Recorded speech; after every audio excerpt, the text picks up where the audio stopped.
Trading में सब कुछ सीख लिया फिर भी एक प्रॉफिटेबल ट्रेडर नहीं बन पा रहे, तो तुम्हें जरूरत है एक डे रूटीन की। तो आज अपने इस वीडियो के अंदर बात करने वाले हैं day routine of A profitable trader. Total इसके अंदर 8 पॉइंट्स होने वाले हैं जो कि अपने डे रूटीन के अंदर ऐड कर सकते हैं, जिससे अपने इमोशंस कंट्रोल में आ सकते हैं धीरे धीरे करके। ठीक है, तो ये पॉइंट्स आपको डिसिप्लिन के साथ में फॉलो करने पड़ेंगे। अगर आप नहीं कर पा रहे तो मेरे हिसाब से आप प्रॉफिटेबल ट्रेडर भी नहीं बन पाओगे, क्योंकि प्रॉफिटेबल ट्रेडर वो ही बन सकता है जो अपनी लाइफ के अंदर एक डिसिप्लिन पर्सन हो, क्योंकि ट्रेडिंग आपकी लाइफ को रिफ्लेक्ट करती है। अगर आप लाइफ के अंदर डिसिप्लिन नहीं हो, आपके पास कोई रूटीन नहीं है, आप कुछ फॉलो नहीं कर रहे, जब मर्जी उठ रहे हो, जब मर्जी सो रहे हो, जो मर्जी खा रहे हो, तो इससे आपकी ट्रेडिंग पे भी इंपैक्ट पड़ता है। ठीक है, तो आज अपने बात करते हैं डे रूटीन की। टोटल 8 पॉइंट्स रहने वाले हैं जो कि आप इंक्लूड करोगे अपने डे रूटीन के अंदर। 100% इससे आपको रिजल्ट मिलने वाला है ट्रेडिंग के अंदर, इमोशंस कंट्रोल में आने लग जाएंगी और धीरे धीरे करके आप प्रॉफिटेबल ट्रेडर बन जाओगे। पर इसको आपको डिसिप्लिन से ही फॉलो करना पड़ेगा। अगर ये चीजें आप ऐड करते हो अपनी रूटीन के अंदर, काफी ज्यादा फर्क पड़ने वाला है। तो बात करते हैं सबसे पहले पॉइंट की।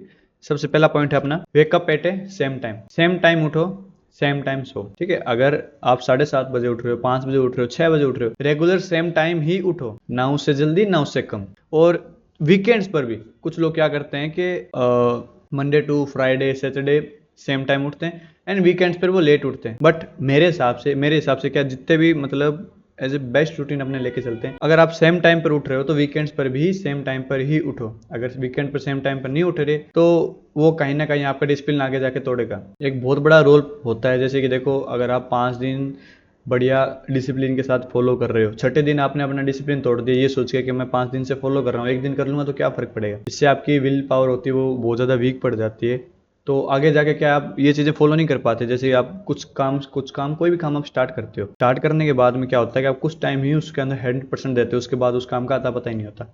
वो इसलिए नहीं होता क्योंकि जो आप रूटीन बनाते हो अपना वीकेंड्स पर या काफ़ी टाइम आप उसको अवॉइड कर देते हो, उस करके दिक्कत होती है। अभी चलते हैं अपने सेकंड पॉइंट पे। अपना जो सेकंड पॉइंट है वो है मेडिटेशन से आपका माइंड आपके कंट्रोल में आने लगेगा। ठीक है, ये करना जरूरी है। 10 से 15 मिनट आप रोज कर सकते हो, उठने के बाद कर सकते हो, कभी भी कर सकते हो, पीछे म्यूजिक लगा सकते हो मेडिटेशन वाला, बट ये चीज करनी जरूरी है। मेडिटेशन कंपलसरी है एकदम। अगर ये करोगे इससे आपको धीरे धीरे करके रिजल्ट मिलेंगे, बट काफी अच्छे रिजल्ट मिलने वाले हैं। मेडिटेशन कर सकते हो और सेम टाइम आपको उठना पड़ेगा। अभी चलते हैं थर्ड पॉइंट की तरफ। अपना जो थर्ड पॉइंट है वो है एक्सरसाइज। इससे अपना जो भी स्ट्रेस होगा, अपने पूरे दिन काम करते हैं वो रिलीज होगा और साथ साथ में बॉडी भी बन जाएगी। ठीक है, और माइंड भी बढ़िया चलेगा। एक्सरसाइज आप कर सकते हो, जिम जा सकते हो, 30 से 40 मिनट कर सकते हो, कोई बड़ी बात नहीं। तो फोर्थ पॉइंट देखते हैं अपना ईट मोर प्रोटीन। ज़्यादा प्रोटीन इंटेक अगर आप करोगे, ठीक है, ज़्यादा प्रोटीन इंटेक करोगे आप, तो आपका माइंड साफ हो जाएगा, आपका माइंड बढ़िया चलेगा, फोकस के साथ आप काम कर पाओगे। ठीक है, तो अभी चलते हैं फिफ्थ पॉइंट की तरफ। अपना जो फिफ्थ पॉइंट है वो है नो मास्टरबेशन। ये एक बहुत बड़ा रोल प्ले करता है ट्रेडिंग के अंदर।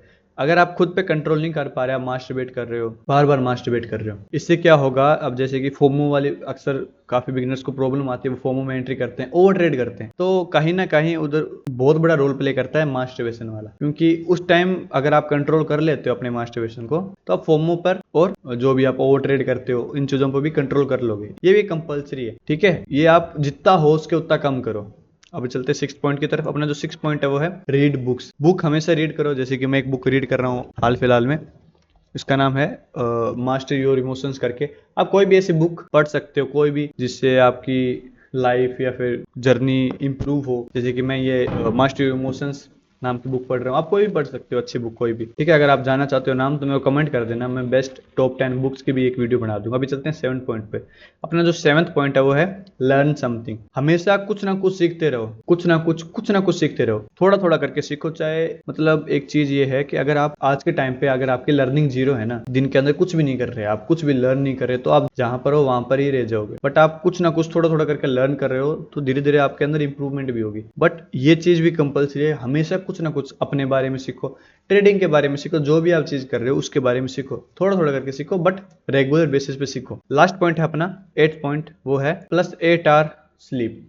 8 घंटा सोना कंपलसरी है। अगर आप 8 घंटा 8 आवर नहीं सो रहे, कम सो रहे हो, ठीक है, तो इससे क्या है, आपका एंग्जाइटी लेवल बहुत ज्यादा बढ़ जाएगा, स्ट्रेस लेवल बढ़ जाएगा, फोकस के साथ काम नहीं कर पाओगे, पूरे दिन नींद आएगी और आपका सारा काम खराब हो जाएगा। स्ट्रेस फ्री होकर रहना है, ठीक है, एंग्जाइटी नहीं चाहिए, कूल माइंड चाहिए, फोकस माइंड चाहिए, तो 8 घंटे आपको सोना पड़ेगा। अगर आप एक्सरसाइज भी कर रहे हो, प्रोटीन इंटेक भी आपका अच्छा है, सेम टाइम पर उठ रहे हो और सेम टाइम पर सो रहे हो, तो 8 घंटे सोना आपको कंपलसरी है। रेस्ट बहुत ज्यादा जरूरी होगा। अगर आप कम सो रहे हो, 5 घंटे सो रहे हो, 6 घंटे सो रहे हो, तो ये बहुत बेकार चीज़ है आपके लिए, आपकी हेल्थ के लिए काफ़ी बेकार चीज़ है। तो ये कुछ 8 पॉइंट है, मैंने अपनी लाइफ के अंदर ये 8 के 8 पॉइंट डाले थे, उससे मेरे को काफ़ी ज़्यादा हेल्प मिली है अपनी ट्रेडिंग जर्नी के अंदर। ट्रेडिंग जर्नी के अंदर क्या है, मेरे लाइफ के अंदर भी मेरे को काफ़ी ज़्यादा इंप्रूवमेंट मिली है इन 8 चीज़ों से। ठीक है, आप जरूर ये डाल सकते हो 8 की 8 चीज़ें, जिससे आपको काफ़ी मदद मिलने वाली है, आपकी जर्नी आसान हो जाएगी। बट ये डिसिप्लिन के साथ ही फॉलो करना पूरा, वीकेंड्स पर भी अवॉइड मत करना कोई भी इनमें से पॉइंट्स। एक पॉइंट और है, मतलब पॉइंट नहीं है, मैं वैसे ही बता रहा हूँ। जंक फूड बहुत ज़्यादा आज के टाइम पे यूथ जो है खा रहा है। जंक फूड जितना उसके उतना अवॉइड करो, ठीक है, क्योंकि अगर आप जंक फूड खा रहे हो उसमें पाम ऑयल वगैरह काफ़ी चीज़ें होती है जिससे अपना माइंड जो है वो डम पड़ता जाता है। तो सिंपल सी यही बात है, जंक फूड अवॉइड करो, सेम टाइम पर उठो। अपन एक बार रिवीजन कर लेते हैं वापस। Wake up at A same time आपको हमेशा उठना है। सेकंड अपना है मेडिटेशन कंपलसरी है, कुछ भी हो जाए मेडिटेशन आपको करनी पड़ेगी 10 से 15 मिनट। ठीक है, मेडिटेशन कैसे होती है अगर आपको नहीं पता तो कमेंट कर देना, इस पर भी मैं एक वीडियो बना दूंगा। थर्ड है अपना एक्सरसाइज के अंदर आप जिम जा सकते हो, वॉकिंग पर जा सकते हो, रनिंग कर सकते हो, कुछ भी ऐसी चीज़ जिससे अपना स्ट्रेस रिलीज हो। फोर्थ पॉइंट अपना ईट मोर प्रोटीन। ठीक है, जितना ज़्यादा हो सके उतना ज़्यादा आप प्रोटीन का इंटेक करो, क्योंकि इंडियन डाइट्स के अंदर कार्ब्स ज़्यादा होते हैं, प्रोटीन कम होते हैं। तो ये बहुत बड़ा रोल प्ले करता है, जिससे अगर आप हद से ज़्यादा कार्ब्स खाओगे ना, आपका माइंड जो होगा ना एकदम स्लो हो जाएगा, एकदम आलसी हो जाएगा। आपने देखा होगा कि अगर आपने दोपहर में रोटी खाते हैं, छाछ वगैरह भी पीते हैं, तो अपने को नींद आने लग जाती है, क्योंकि उसके अंदर कार्ब्स की मात्रा काफ़ी ज़्यादा होती है। और उधर ही अपने प्रोटीन का इंटेक लें बढ़िया, तो अपना माइंड बहुत शार्पली वर्क करेगा, अपने फोकस के साथ काम कर पाएंगे, अपनी सिटिंग भी इंप्रूव हो जाएगी। नो मास्टरबेशन ये भी कंपलसरी है, जितना हो सके उतना कंट्रोल करो।